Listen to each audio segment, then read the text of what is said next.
Hey everyone, welcome back to my YouTube channel. I hope you're enjoying the content so far. Comment below, like, subscribe, let me know what you think. We just got back from South by Southwest and it was amazing. To describe it in a sentence, it was a souped up, holistic, interactive experience between thought leaders, established brands, and startups. All of these elements came together in a way that really showcased people's creativity and innovation around the development of brand and brand identity.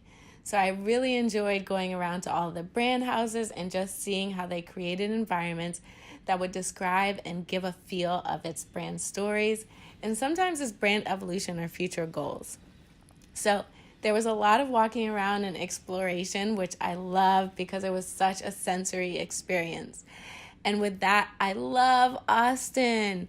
It was my first time in Austin, and the vibe, the people, the food, and the creativity around the city was just awesome and something everyone should experience. And in all sincerity, I was so inspired by the things that I saw. And not only that, I love the people that I met and friends I caught up with. We got a chance to network with more people who were in the tech and other creative brand and branding spaces, whether that was founders, investors, engineers, journalists, business development professionals like marketers, content creators, and also corporate strategic partnerships, which is great. The connections made were so fruitful, to say the least. There's something to be said about connecting with folks in a more relaxed environment. You get to be more yourself and instead of being so buttoned up. So I really enjoyed that aspect of it as well. Technology is in this place now where every brand and company sees the benefit in leveraging tech platforms to advance their own bottom line and corporate goals. So whether that be fast or slow, depending on what industry you're in, South by Southwest really plays on that, enforcing these innovative and interactive experiences for each brand. So I'll just put it out there and say that we're hoping to launch at South by next year. So this trip was a bit of R&D for me, and it was well worth it in every aspect. Also, there was a lot of partying, and people don't realize that work doesn't stop, or for entrepreneurs at least, work doesn't stop. And I just think of it that it's just different venues and settings that offer different ways to chat and connect, especially if you love what you do. You're gonna carry what you do from day into night. And so they're just different environments, and you kind of adjust to those environments and how you actually approach people and network. And, work should be fun. Just don't overdo it. And in the words that were said on Billions, never let the night work get in the way of the day work. So continue watching and take in my experience at South by Southwest. Let me know what you think. If you have any questions, I'd love to respond to all of that. Also, if you haven't subscribed, click the link and stay tuned for my other videos that are coming up and updates about my business. Love you guys. Thanks. Hey guys, first day. We just left the conference, got all registered. Today is International Women's Day. Can you tell me a little bit about how you got involved with Black Girls Code? Well, I first started off with Black Girls Code in the 6th grade because my middle school didn't have many computer science classes there, so I first started off with Black Girls Code when my mom introduced us on the website, and then I got more involved, especially in the Dallas-Fort Worth area. Started going to all the Black Girl Codes events and learning more about coding, creating apps, creating websites, but has greatly, exponentially increased my knowledge of the coding areas.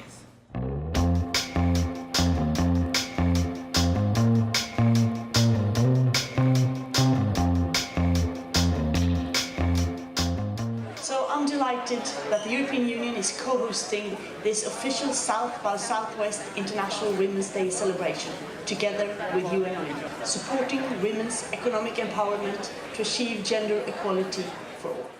So today we learned about a hashtag called Message to My Sister. It is from Women for Women, and it's all about supporting and encouraging women in desperate situations all around the world.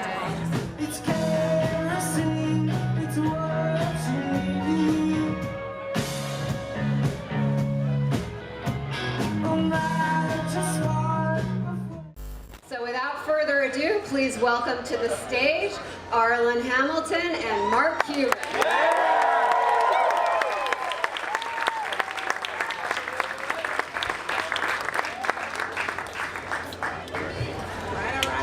Realizing that sweat equity going out there and starting that company without raising money is the most valuable equity that there is, and then just going out there and doing it. And that's what I try to encourage people to do. People who are born artists are really fortunate, and you actually have the most excuse out of any of us to be eccentric and to be yourselves and to live like life that way. So don't like button it up just because you're like, oh, I can maybe get some investors involved.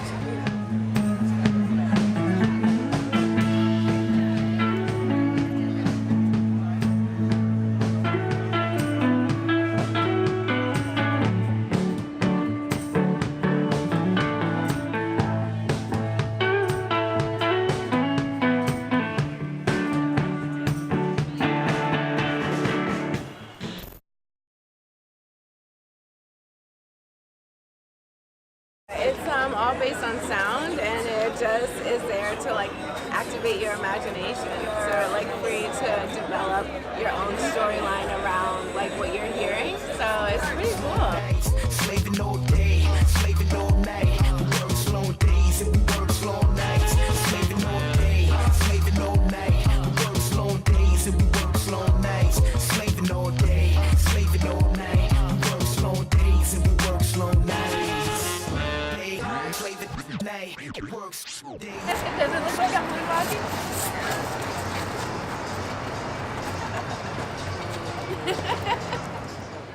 Oh, 6161, like the address, 616. Yes. The way that I define a brand is that it is the collective emotional response to your product or service. Answer these 3 questions. Question 1, what does it say about a customer that they use your brand? What does it say about them that they use your brand? Does it say that they're smart? Does it say that they're intelligent? Does it say that they're innovative and cutting edge? All right, second question. What is the singular benefit that customers get from you that they can't get from anyone else? Here is a clue. It is never a feature. 100% of the time, it's an essence, it's a feeling, and it's like a meta benefit. The third question, everybody wants to be the protagonist, and the customer always gets to win. How do you make them the hero?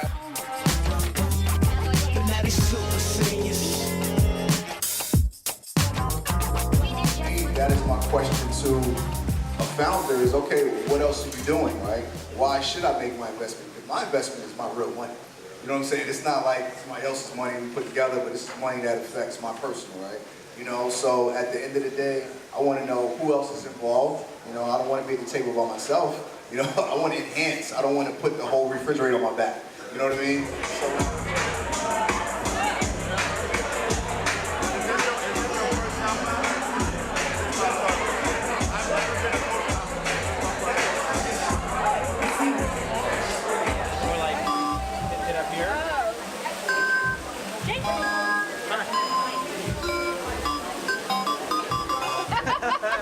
We're in line, South by Southwest, for a Sony Fragment Shadow Transform Yourself showcase. So Mark basically just sent the breakdown of our deployment and phase development for our MVP. Our next phase MVP. It's basically what we discussed in our last meeting. And just kind of like he elaborated on that, elaborated on our phase schedule, and kind of like mapped out more points for development and deployment. Work never stops.